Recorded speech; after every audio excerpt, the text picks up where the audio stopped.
I'm starting a new project. It's a small project, and I found it in this book by Robert Mussey. This is a portable writing desk, circa 1810, and it's attributed to Thomas Seymour. And it's a small piece, and I used some of the information in that article and in that book to create the SketchUp model that you see here. I've got the front view and a side view of the closed position of the desk, and then here is the open position of the desk. So this hinged top opens up, and when the drawer is pulled out, it retracts the tambour so that you see the container box back here, because the tambour has been pulled around this turret, and the hinged top rests on the top of the open drawer. The face of these tops here will be covered with some wool baize for a nice writing surface.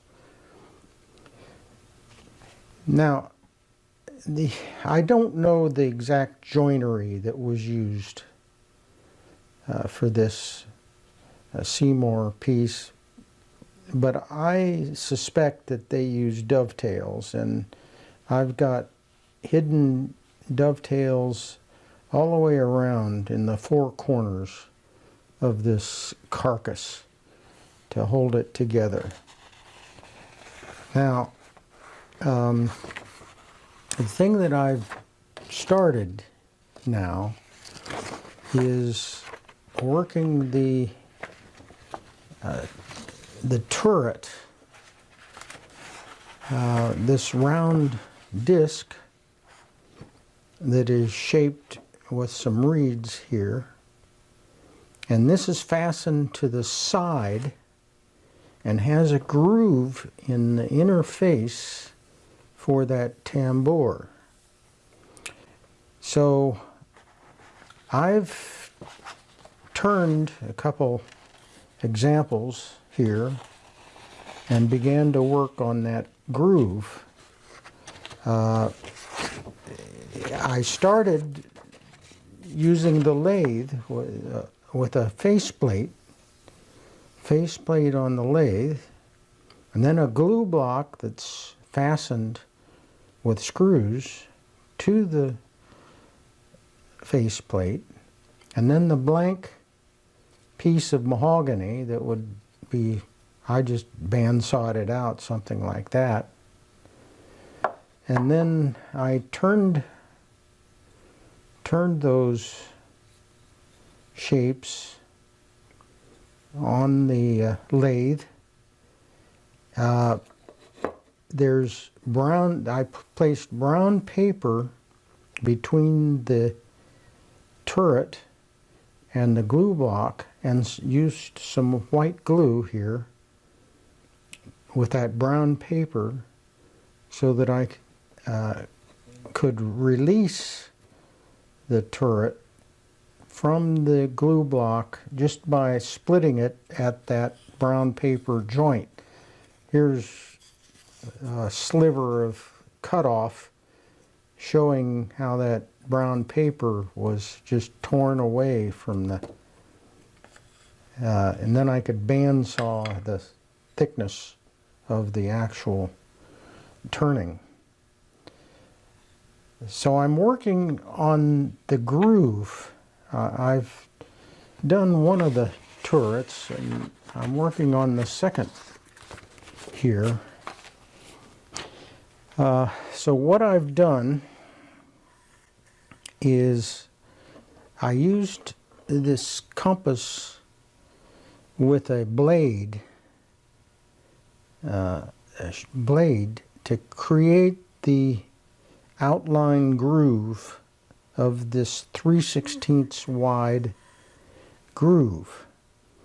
And then with a number 3 gouge, I think this is probably about 12 millimeters, I'm not sure, but that fit pretty well to the shape of this circle, so I could push down into that shallow knife cut and cut the fibers of that mahogany, both on the inside diameter and the outside diameter. Then I'm using a 3/16 chisel,